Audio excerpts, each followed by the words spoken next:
Hi friends, welcome to akshay.com. இன்றைக்கி இந்த வீடியோவில் Ramadan special traditional sweet recipe Thamroot ரொம்ப ஈஸியாக எளிமையாக வீட்டில் இருக்கக்கூடிய பொருட்களை வச்சு சுலபமாக செய்யலாம். பொதுவாக 1/2 கிலோ தம்ரூட் செய்யணும்னா 6 முட்டை கிட்ட தேவைப்படுங்க. ஆனால் வெறும் 2 முட்டை இருந்தால் போதும். 1 கிலோ தம்ரூட்டை ரொம்ப சாஃப்டாக ஜூஸியாக டேஸ்டியாக செஞ்சிடலாம். வாங்க, இது வரைக்கும் இந்த மாதிரி ஸ்வீட்டை நீங்கள் செஞ்சு சாப்பிட்டு இருக்கவே மாட்டீங்க. ஒரு தடவை செஞ்சு கொடுத்து பாருங்கள். இனி அடிக்கடி வீட்டில் செய்ய சொல்லி அடம் பிடிப்பாங்க. வாங்க எப்படி செய்யறதுன்னு பார்க்கலாம். அதுக்கு ஃபஸ்ட்டு மிக்சர் ஜாரில் 1/2 கப் அளவுக்கு சர்க்கரை, 2 ஏலக்காய் சேர்த்து நல்லா நைஸாக பவுட்ரு பார்த்துக்கு இது மாதிரி அரைச்சி எடுத்து வச்சுக்கோங்க. இது அப்படியே இருக்கட்டும். இப்போ அகலமான பவுல் எடுத்துக்கோங்க. அதில் 2 முட்டையை உடச்சி ஊற்றிக்கங்க. ஊற்றிட்டு இதை நல்லா விஸ்கால் அடித்து விட்டுக்கங்க. ஸ்போக் ஸ்பூன் இருந்தால் கூட அதாலையும் அடிச்சுக்கலாம். இது மாதிரி விஸ்கால் அடிச்சிங்கன்னா நல்லா நுர கிளம்ப கலந்து எலும்பி வருது பாருங்கள். இது மாதிரி நுர தட்டி இருக்கணும். அதுதான் சரியான பதம். அப்போ தான் நல்லா சாஃப்டாக கிடைக்கும். இப்போ இதில் நம்ம அரைச்சி எடுத்த சர்க்கரை பொடியை சேர்த்துக்கங்க. சேர்த்து விஸ்காலே நல்லா கலந்துக்கங்க. சர்க்கரையை பொடிச்சு சேர்த்துருக்கோம். அதோட ஏலக்காவும் சேர்த்து அரைச்சி சேர்த்ததுனால முட்டையோட கவிச்ச ஸ்மெல் கொஞ்சம் கூட இருக்காது. சீக்கிரமாகவும் கரைஞ்சி வந்துடும். இப்போ இதில் 1 கப் அளவுக்கு வறுத்த ரவை சேர்த்துக்கங்க. வறுக்காத ரவை சேர்க்காதீங்க. வறுக்காத ரவை இருந்ததுன்னா அதை வானலில் கொஞ்சம் நெய் விட்டு நல்லா வறுத்த பிறகு சேர்த்துக்கங்க. சேர்த்துட்டு ரவை எடுத்த கப்பிலே 1/2 கப் அளவுக்கு சன்ஃப்ளவர் ஆயில், இல்லாட்டி நீங்கள் நெய் கூட சேர்த்துக்கலாம். இப்போ ஆயில் சேர்த்துட்டு இதோட ஒரு பிஞ்ச் அளவுக்கு உப்பு சேர்த்து நல்லா கலந்துக்கங்க. கலக்க பார்த்தே நல்லா கொஞ்சம் திக்காகி வரும்.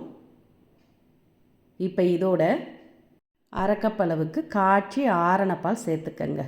தண்ணீர் சேர்க்காமல் அப்படியே காய்ச்சி ஆரணப்பால் திக்கான பாலாக சேர்த்திங்கன்னா சுவை கூடுதலாக இருக்கும். இதில் பாலுக்கு பதிலாக மில்க் மேடு கூட 1/2 கப் அளவுக்கு சேர்த்துக்கலாம். கடையில் வாங்குகிற டேஸ்ட் அப்படியே கிடைக்கும். இப்போ பால் சேர்த்ததும் நல்லா கொஞ்சம் இலகன பதத்தில் இருக்குது பாருங்கள். இந்த அளவுக்கு இருந்தால் தான் நல்லா சாஃப்டாக கிடைக்கும். இப்போ இதில் ஒரு 5-6 முந்திரியை பொடிசாக கட் பண்ணி சேர்த்து கலந்துக்கங்க. சாப்பிட பார்த்து அங்கங்கே கடிபடும். சுவை சூப்பராக அருமையாக இருக்கும். இப்போ நல்லா இது மாதிரி இலகன பதத்துக்கு இருந்தால் தான் ரொம்ப சாஃப்டாக இருக்கும். இப்போ கலந்து எடுத்த மிக்ஸிங்கை இது மாதிரி கொஞ்சம் அகலமான பவுல் இல்லாட்டி கேக் டின் இருந்தால் கூட எடுத்துக்கங்க. அதில் கொஞ்சமாக நெய் விட்டுக்கங்க.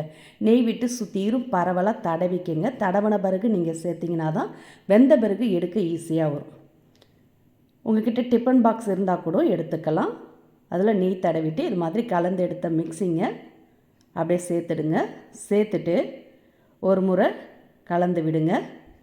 இது மாதிரி கலந்துட்டு இப்போ இது மேலே கார்னிஷ்க்கு முந்திரி, பாதாம் எதுவாக இருந்தாலும் இது மாதிரி கேப் விட்டு அடிக்கிடுங்க. வெந்த பிறகு பார்க்கவும் நல்லாயிருக்கும், சாப்பிடவும் சுவையாக இருக்கும். நான் இப்போ முந்திரியை தாங்க சுற்றிரும் இது மாதிரி அடுக்கியிருக்கேன்.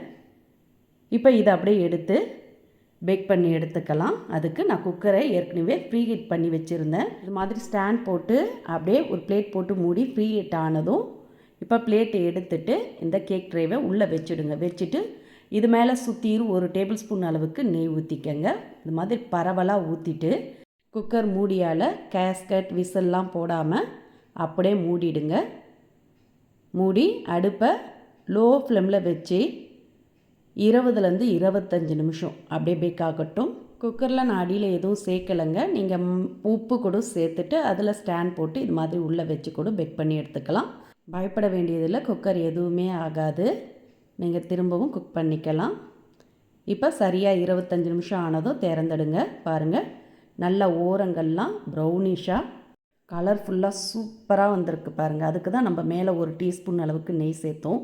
சுற்றிரும் பரவலாக. இப்போ நடுவில் கத்தியால் விட்டு பாருங்கள், ஒட்டாமல் வரணும். கொஞ்சம் கூட ஒட்டலைங்க. இப்போ எடுத்து கேக் ட்ரேயை வெளியே வச்சுடுங்க. வெளியே வச்சு நல்லா ஆற விட்டுடுங்க. ஆறின பிறகு கத்தியால் வேணுன்ற சைஸில் சின்னதாகவோ பெருசாகவோ கட் பண்ணி எடுத்துக்கங்க. ரொம்ப ஜூஸியாக நல்ல சாஃப்டாக அருமையாக இருக்குங்க. ஒரு தடவை சாப்பிட்டிங்கன்னா இன்னும் வேணும் கேட்டு வாங்கி சாப்பிடுவாங்க. அந்த அளவுக்கு டேஸ்ட் அற்புதமாக இருக்கும். இது நாகூர்லேயும் திருவாரூர்லேயும் ரொம்ப ஸ்பெஷலான ஸ்வீட் ரெசிபி. இதை நீங்கள் கடையில் வாங்கினா கூட அதிக காசு கொடுத்து தான் வாங்கணும். ஆனால் வீட்டில் இருக்கக்கூடிய சிம்பிளான ஒரு சில பொருட்களை வச்சு எளிமையாக செஞ்சு கொடுக்கலாங்க. பாருங்கள், இப்போ கட் பண்ணி எடுத்துருக்கு. எந்த அளவுக்கு சாஃப்டாக ஜூஸியாக வந்திருக்கு. சாப்பிடவும் அவ்வளோ டேஸ்ட் அருமையாக இருக்கும். நீங்களும் இதே மாதிரி இதே அளவுகளோட இந்த ஈஸியான ஜூஸியான ஸ்வீட் ரெசிப்பியை கண்டிப்பாக ட்ரை பண்ணி பார்த்துட்டு உங்களோட கருத்துக்களை கமெண்டில் தெரிவிங்க. இந்த ரெசிபி பிடிச்சிருந்தா வீடியோக்கு ஒரு லைக் கொடுங்க. ஃப்ரெண்ட்ஸ் அண்ட் ரிலேட்டிவோட வீடியோவை ஷேர் பண்ணுங்கள். மறக்காமல் நம்ம சேனலையும் சப்ஸ்கிரைப் பண்ணிவிடுங்க.